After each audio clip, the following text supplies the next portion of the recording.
আমাকে একটা কথা বলুন আমাকে, আপনারা আপনারা 1 কোটি হিন্দুদেরকে আপনারা ভালো করে রাখতে পারছেন না, আপনারা বড় বড় কথা বলছেন। আপনারা 30 কোটি মুসলমান যে দেশে রয়েছে, 140 কোটির দেশ, সেই দেশকে নিয়ে কথা বলছেন। আপনার ঘুম হয় রাত্রে? আরিফ ভাই আপনার কে বলছে, আপনার ঘুম হয় রাত্রে?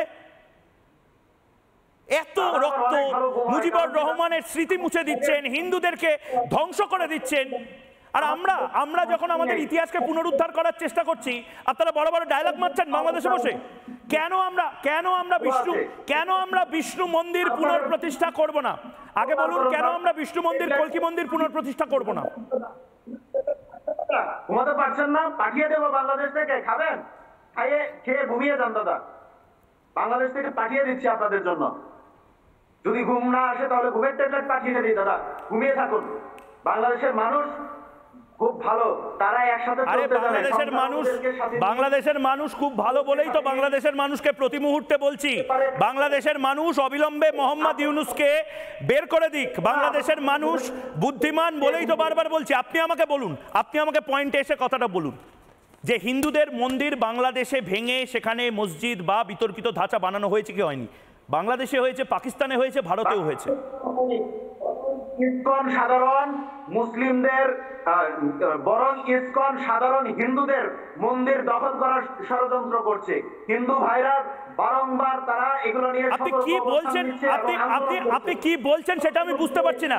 কারণ আপনি যে কথাগুলো বলছেন সেই কথাগুলোর কোনো ভিত্তি নেই। কিন্তু আমি একটা প্রশ্ন আপনাকে করতে চাই, আপনার কি মনে হয়, না না দাঁড়ান আরিফ বিল্লাহ আপনার কি শুনে নিন, আরিফ বিল্লাহ শুনে নিন।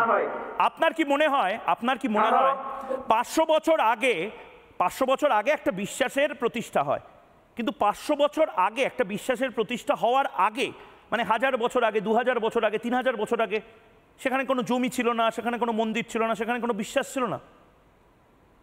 এটা হতে পারে? আপনারা নন বিলিভার বা কাফেরদের বের করে দেওয়ার কথা বলছেন। কারা কাফের? এই কাফের করেই তো আজ সম্ভলে কল্কি মন্দির ভাঙচুর করা হয়েছিল, ধ্বংস করা হয়েছিল, এবং তার উপরে বোধহয় বিতর্কিত এই ধাঁচা তৈরি হয়েছে, যেটার জন্য যোগী আদিত্যনাথরা লড়াই করছেন। কি বলছেন আপনি আরিফ বিল্লাহ? যোগী আদিত্যনাথকে চেনেন তো? যোগী আদিত্যনাথকে চেনেন তো?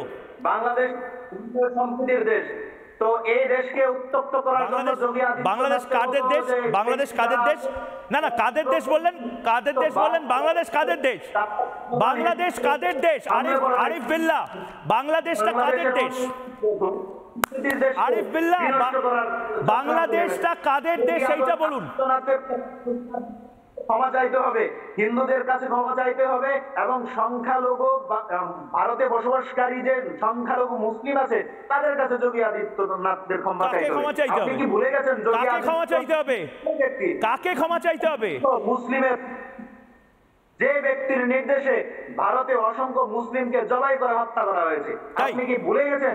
এই সেই যোগী আমার কাছে যে উগ্রপন্থী হিন্দুত্ব দিয়ে চলে, এবং আমি ঠিক এই কারণেই বলছি।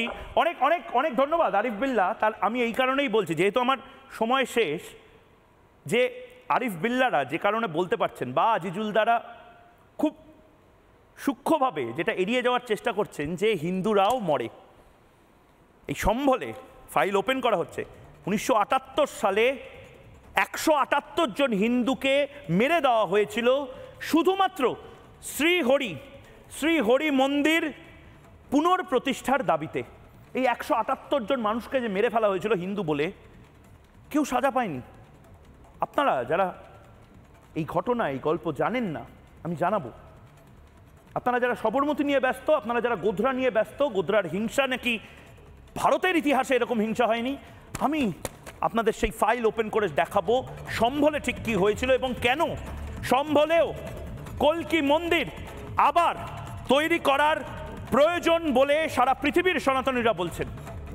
কল্কি ভগবান তো আসবেন, কবে আসবেন আমরা জানি না, কিন্তু কল্কি ভগবান আসার আগে তার দোলনা, তার বাসস্থান, জন্মস্থান, সেগুলোকে রেডি করে রাখতে হবে। তো সম্ভালা বা সম্ভলেই রেডি করে রাখা হবে।